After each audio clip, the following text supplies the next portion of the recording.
Good afternoon, everybody. We'd like to introduce here Will Tuttle, the author of the World Peace Diet, and he's here with us in Lahaina Jodo Mission. We're having a lecture today, and we have several questions to ask him. And the very first question is, what is the message of your book, The World Peace Diet? Thanks, Anna, and Thank you, everyone for watching. The main message of the World Peace Diet is that all of us are born into a society where we're compelled from the time we're little infants to participate in mealtime rituals that are not in our best interest. We're eating typically not only vegetables and fruits and grains, but also the flesh of animals who are terribly treated, and this is not good obviously for the animals and also not good for our own health, as well as for the health of our environment and our society.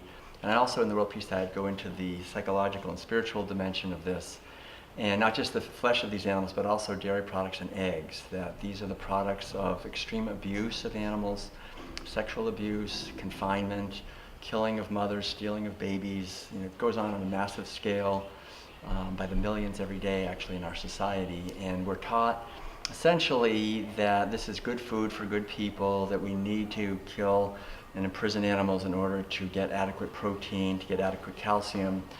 And the good news is that this is not true. And I've been a vegan, what's called a vegan. I'm basically someone who's not eating any animal-based foods or wearing or buying products that cause the suffering of animals for nearly 37 years, since 1980.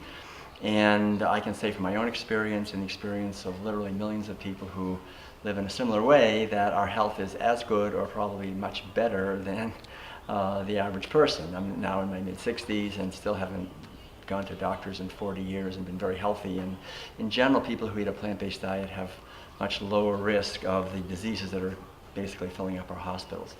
So the message is really a message of good news, that we live on an abundant planet, that we can feed everyone easily on this planet on much less land than we're using, because animal agriculture is very inefficient in its use of resources, causing a lot of suffering to animals and disease. And so the good news is that we can thrive on a plant-based diet using less resources, less water and petroleum, less methane and nitrous oxide, really reduce the global climate destabilization, reduce rainforest destruction and water depletion and water pollution, and really reduce ocean destruction. And the problem is, though, that we're raised in a society where we're forced to participate in these mealtime rituals, where we learn to refuse this gift we've been given, a gift that we've all been given of a physical body that does not require any animal to suffer to get all the nutrients that we need to thrive and celebrate our lives here. I think once we understand that we don't need to imprison any animals, it's completely unnecessary, we don't need to feed them, we don't need to cut down rainforest to grow genetically engineered soybeans and corn to feed them, we can allow habitat to replenish, and we can stop the mass extinction of species. This is all dependent really on moving from eating animal foods to plant-based foods.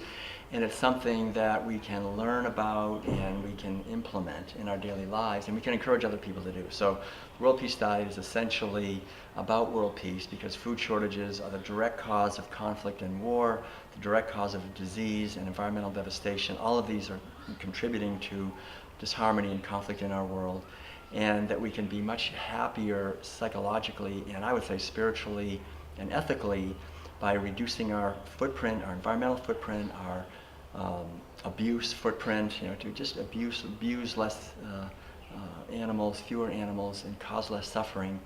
And we've been, like I said, we've been doing this for years, and right now we're at the very end, the last day actually of a 65-day worldwide lecture tour, sharing this message in Asia and Europe, and it's been fantastic. Yeah, India, and to just see how people are waking up out of the cultural trance of abusing animals.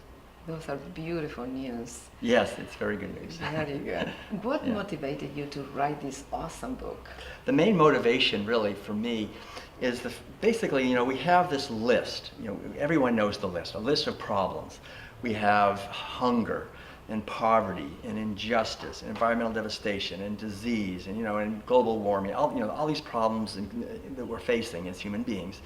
And on that list, somewhere, everyone agrees, is human abuse of animals. But basically, human abuse of animals is very low on the list for most people because most people feel that our human problems are more important. We'll solve those first, and when we get around to it, we'll try to be nicer to animals. I wrote the World Peace Diet basically to take human abuse of animals and take it from the bottom of the list and put it at the very top of the list. That it is the most suffering. We cause literally incalculable suffering to trillions, actually, if you include aquatic animals. Every year we kill them, we mutilate them, cause just enormous suffering to them.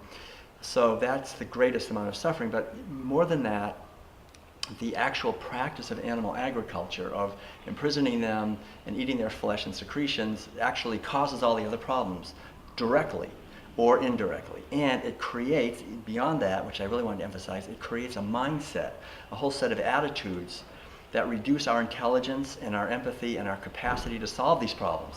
So if we're going to keep eating animals on the outer world, animal agriculture is causing the actual environmental devastation, hunger, injustice, war, and so forth that we're actually having to deal with. But even more severely, in a sense, it's causing the mindset of domination and exploitation and disconnectedness and might makes right, and the domination of the feminine, sacred feminine dimension of life, and the killing of mothers and stealing of babies. You know, this violence and abuse of others and the objectification of others and the materialism where we learn to see everything as a commodity. We see forests not as trees, but as board feet of lumber. You know, we see animals not as beings, but as just objects to be used. And that mentality is the driving force behind the actual inability that we have to effectively deal with the problems that we're having. It creates an economic system based on injustice and domination. Corporate capitalism basically is a direct result of animal agriculture. So if we want to actually be effective in solving our problems, that's why I wrote the World Peace Diet, to show the world that there is a way to do it. There's an absolute way, there's a path to a doorway that leads to a beautiful world for us and for our children. And people don't realize that there's a path. It's right there. We can take it right now. Each one of us, individually and as a society, we can do it. There's nothing stopping us. It's wide open. It's there. It just means we have to change what we're eating and how we think about what we're eating. We're not eating a what, we're who we're eating. That it's a being we're eating. And to not see them as just a thing, but to see them as a being and then come home to our natural empathy and wisdom and treat them as a being. And when we do that, we free them. And only by freeing them will we ever free ourselves. As long as we have these millions of animals in our hands and we say we're going to crush you and destroy you for no reason at all. I mean, there's no need to it for it at all. And when we do that, we crush our own possibilities for happiness and for peace. And unfortunately, I think it's becoming obvious that if we don't wake up out of animal agriculture, we will go extinct, and we'll cause the other animals to go extinct, and we won't even know why it happened. And that's why I wrote the World Peace Diet. It's an urgent call to awake up humanity to what you're doing. If we were the ones born as cows and pigs and chickens, we wouldn't need to be, we would understand this. Since we're born as the dominators and the exploiters, we conveniently don't see it. But we don't have that convenience anymore. The truth is that as we abuse and imprison them, we are abusing and imprisoning ourselves, and our own children bear the brunt of this, really. They're not going to have a world. So there's a sense of urgency, but also a sense of joy in realizing that we live on a beautiful, abundant planet that can support all of us, that the animals can live their lives freely, we can live our lives freely, eating meat, dairy products, eggs. It's really the burgers, the hot dogs, the fish sticks, the cheese, the eggs. That is the problem. As long as you want to eat, those are not benevolent foods. Those are extremely malevolent, violent, devastating foods. And they're not foods. They're toxic, essentially. Yeah, so how do our food choices affect us mentally, spiritually, and physically? Food choices affect us mentally, physically, and spiritually in a variety of ways. And I'm going to keep it short. I could really talk a long time about this. Animal foods concentrate toxins. There are three main kinds of toxins. One is the sheer physical toxins, all the PCBs, dioxins, nuclear radiation, heavy metals, PCB, arsenic, mercury, all of the toxins that we produce industrially and through mining and through nuclear power, everything. It ends up eventually in the water. So if we're eating fish, we're eating animals that concentrate in their flesh these toxins hundreds of thousands or millions of times more in their bodies than in the water. Fish are being fed not only to other fish and factory farmed fish. 2/3 of the fish we're eating are factory farmed. The fish are also fed to cows and pigs and chickens to boost milk and meat production. All the crops that are sprayed, they're genetically engineered. They're doused with all kinds of glyphosate and many other toxic chemicals. They concentrate in the flesh of animals. Also, there's over 10,000 different drugs and hormones that are approved to be used on animals. They're being injected with hormones and drugs and antibiotics. All that ends up in the flesh. So if we're eating animal flesh, we're getting a huge dose of physical toxins. That's number one. Number two are the naturally occurring toxins in animal foods. Animal foods contain saturated fat, cholesterol, acidifying, and inflammatory animal protein. These are toxic for us to eat. Also, naturally occurring hormones like estrogen, naturally occurring carcinogens like casein, the main protein in milk. We are not little dairy cows. Little cows, we do not have renin like calves have to digest the main protein in milk, which is casein, so it causes all kinds of problems. I myself had an appendicitis. It's well understood that most of the childhood problems that we have are due to dairy. We're not calves, we're human beings. We're not equipped to eat dairy products. Eggs have the most concentrated cholesterol on the planet, so there's naturally occurring toxins that are very harmful to us, and it's understood now that eating animal foods is the driving force behind the proliferation of breast cancer, prostate cancer, colon cancer, heart disease, liver disease, kidney disease, diverticulitis, autoimmune diseases, dementia, basically what's filling up our hospitals. And so, but the third dimension also I think is important to understand, which is the metaphysical toxins. We're eating, besides these physical toxins, we're eating terror and fear and pain and grief and despair and sadness and anger and frustration. Do we really want to build this beautiful temple that we have, our one temple, to celebrate our lives on this earth with bricks of misery and pain and give that to our children? So that's what it does on the physical level. Psychologically and spiritually, it's even, in a sense, worse, because we're talking about eating attitudes. We're eating foods that are toxic, but attitudes that are toxic, and there's many of them. I talk about probably a dozen of them in the World Peace Diet. I'll just list three. One is an attitude of disconnectedness. Every meal is teaching us at a very deep ritualized level, because meals are rituals. They're the most powerful ritual in any society. When people get together and eat food, we're not just eating food, we're eating a whole worldview of our society's view of its relationship with nature and animals and with each other and with the cosmos. So we're eating an attitude of disconnectedness with every meal, that we just don't look deeply, we don't feel deeply, we don't care deeply, because we're just eating the flesh and secretions of terribly abused animals, and we would not want to think about that. We don't want to look deeply or care deeply or listen deeply into the suffering that we're eating. So we learn with every meal to not ask questions, to stay shallow, to just pretend that everything's okay. And when we create a whole society of people like that, we create a society of people who are easily manipulated by the mass media, easily manipulated by governments, easily manipulated by advertisers. We buy the products they tell us to buy. We believe the stories they tell us to believe.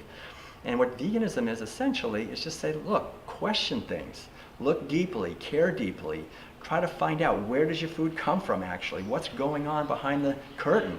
Find out. Liberate yourself and be conscious and aware.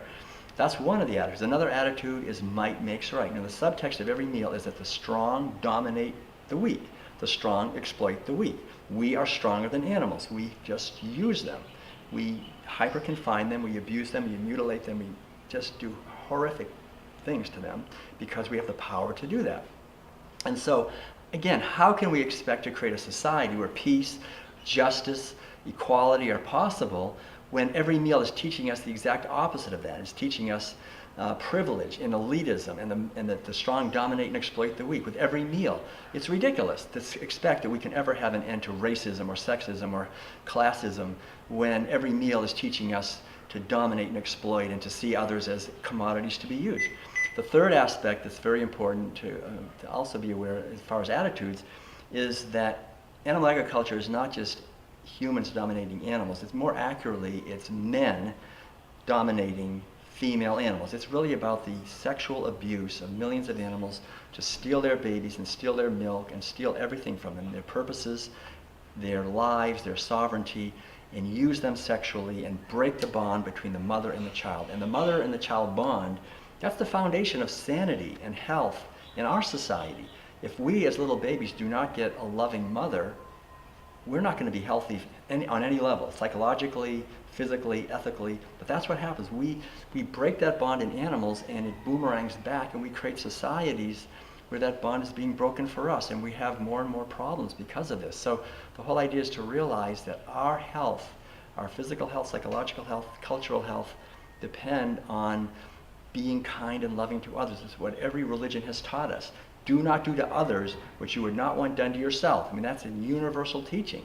But with animal agriculture, we break it over and over again in respect to beings who are as absolutely sentient as we are. Cows, pigs, chickens, all mammals, fishes are self-aware. This is well understood.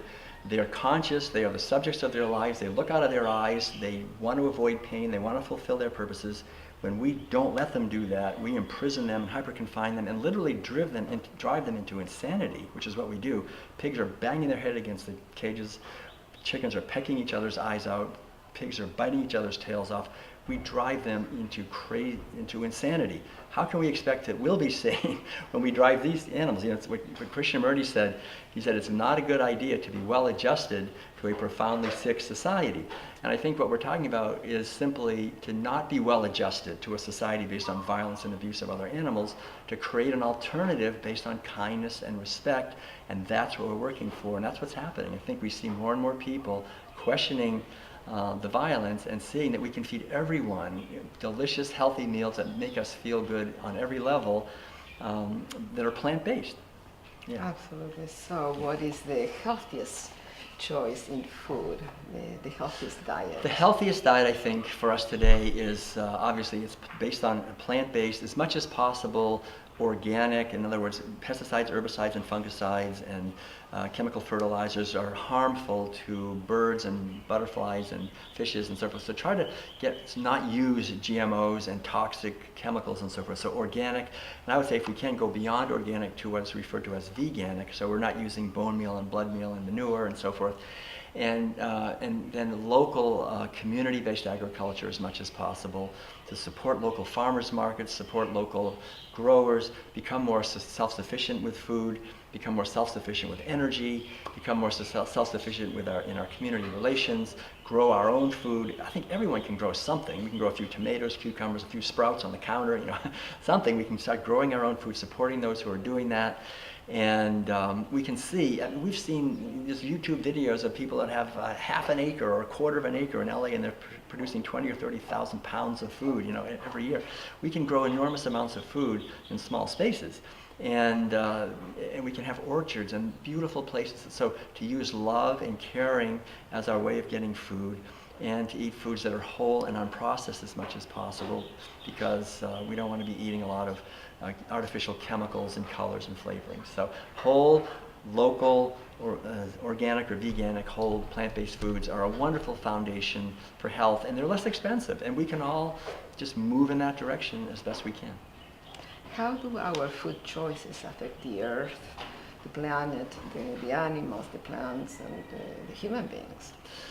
The food choices that we make a huge difference. So if someone says, people think this sometimes, they say, well, I'm just one person, I'm not making a difference. I mean, one person makes a difference. If we're eating, when I take out my wallet, that's where I make the difference.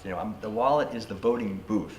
I take out my wallet and take out my money and pay for something, I'm voting for something. And when whatever we're voting for together will happen. So like I've already said, if we're voting for animal-based foods, we're voting for a system that is utterly devastating. We're cutting down rainforests at the rate of an acre per second right now. That's to grow soybeans, to feed imprisoned cows and pigs and chickens and fishes. So we can vote for something else. So I think, just to see, as I've been saying, we can, each one of us, move to living in a way that is much more sustainable, much more healthy. And the underlying idea, I just heard, we were just in China for 3 weeks bringing this message to the Chinese people in mainland China, Hong Kong, and Taiwan. And one of the things that I heard them say, which I think is really true, that one individual step by many individuals creates a huge leap for all of humanity. And I think that's the thing. We have to realize that each one of us is an individual. When we make a step and we encourage others to make a step, together we make a step that is a wonderful leap in a positive direction for all of us, and we can all make an effort to understand these ideas and act in accordance with these ideas. Why don't we hear more about these kind of ideas? Well, I would say the main reason that we don't hear more about these ideas is that there's two reasons. One is that the powers that be, in a sense, I refer to this as the military, industrial, medical, pharmaceutical, media, financial complex. And it's this complex of large transnational corporations and financial institutions and media companies and so forth. The system of animal agriculture works very well to concentrate an enormous amounts of wealth in the hands of a tiny, wealthy elite that controls the media and controls the information that we're getting. My father owned a whole chain of newspapers. I learned early on that you do not run news stories that the advertisers don't like. So the advertisers, the corporations, they're paying for the media, so we're not getting that message. And so it's very important for us to make an effort to get this on our own. So the reason, to answer your question, we don't hear more about this is that, number one, there's powerful forces, especially the pharmaceutical medical complex, that do not want us to know about this. Number two, though, is that the people themselves, most of us who are eating animal foods, we'd rather not know also. That's the hard part. Most of the average person would, if I say, would you like to know where your bacon comes from? They say, no. Don't tell me. I don't want to know. I want to enjoy my bacon. Just don't tell me. Right. So that's why it's difficult. Yeah. Yeah. So what can each of us do today to help in this vegan movement? I think the main thing each individual can do is really just to make an effort to understand if what I'm saying is true. Just find out, to make an effort to understand the consequences of animal agriculture, find out what it does to our health, find out what it does to our environment, find out what it does to animals, find out what it does to our psychology and spirituality and to our culture. I've written a book called The World Peace Diet, which is, to me, the best resource to actually find out what's happening. And you can go to the resources in The World Peace Diet and take it deeper. But it's based on absolutely the best science, not only the best science, but also the ancient wisdom teachings. All agree. It's wonderful to see that the ancient wisdom teachings of Taoism, Buddhism, Hinduism, and really the great sages and saints of the Western tradition as well have all understood that a foundation of a healthy society is kindness and respect for other beings. Science is showing that a foundation of health for us, for our physical bodies, is also the same foundation of kindness and respect to other animals. And we see this now from the point of view of our culture, of our environment. I was just in China, where the government is actually mandating that everyone in China reduce the amount of meat they're eating by half, because the Chinese scientists are logical. They can see very clearly that animal agriculture is destroying their aquifers, it's sucking a lot of water, it's cutting down forests, it's destroying their ecology, it's bad for the health of the people. So they're telling people, look, eat less meat. I mean, why? When I would say to them, I wish the government of the United States was as wise as the government of China, they all clapped, And I wish, why doesn't our government, because, we all know, politics is very corrupt and with money, and so that's why I think what we're talking about is a grassroots movement. So each one of us can make an effort to understand these ideas and then share these ideas with other people. Embody the ideas, yeah. What do you mean with benevolent evolution? What I mean by a benevolent evolution is that, or a benevolent revolution I sometimes call it, is this change that we're talking about. To just make an effort to understand the consequences of animal agriculture, bring our lives into alignment with that understanding, move to a plant-based way of living for ethical reasons, share these ideas with others and be creative, and be part of a very benevolent and positive change on this earth. It's not about criticizing or blaming or shaming anyone. It's really just about understanding the consequences and then in a positive way create an alternative that makes the old obsolete way of living obsolete. And it is obsolete. So we see vegan restaurants, we see vegan newspapers like this wonderful Living Aloha magazine here on Maui. We see vegan, all kinds of vegan meetup groups. Vegan farmers markets. Vegan farmers markets. And we see, we see books and CDs and films. I recommend seeing Cowspiracy and What the Health and other films and YouTubes. And just get educated and spread this to other people in a loving, respectful way.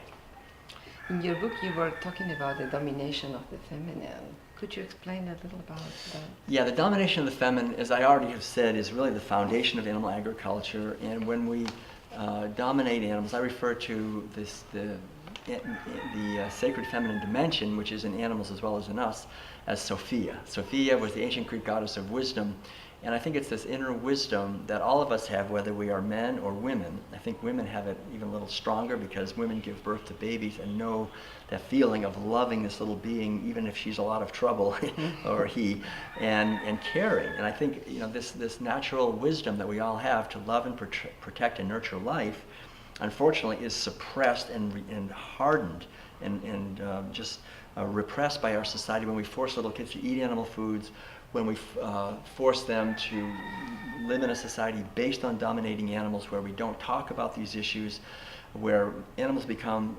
sexualized objects and women become sexualized objects, and you know, violence pervades the system. So essentially what veganism is, I think, is the resurrection of the sacred feminine to create a society of compassion and kindness for all of us. Do you think the future of humanity is bright? I don't know if the future of humanity is bright, actually. I think on some level that we don't know. But I do have a good feeling that, you know, as I have said, as we've been traveling, I think the vegan movement is really growing quickly. There's also a feeling of technologies that are very positive as well as technologies that are very negative. I think it's really, in a sense, sounds like a race against time. Will we be able to wake up before we implode? And I think the most important thing is, even though we don't know what the future is, that each one of us today and tomorrow and each day when we get up in the morning, we can give thanks for another day, to do our best, to try to do our part to make a bright future for humanity and for all beings. Thank you, Will. Thank you so much for being with us. Thank you, Anna. And we will Thank see you shortly for the conference, for the lecture here at the Lahaina Jodo Mission. And thank you, the TV station, for being with us today. Okay, namaskar. Thank you very much. Yeah. Namaskar.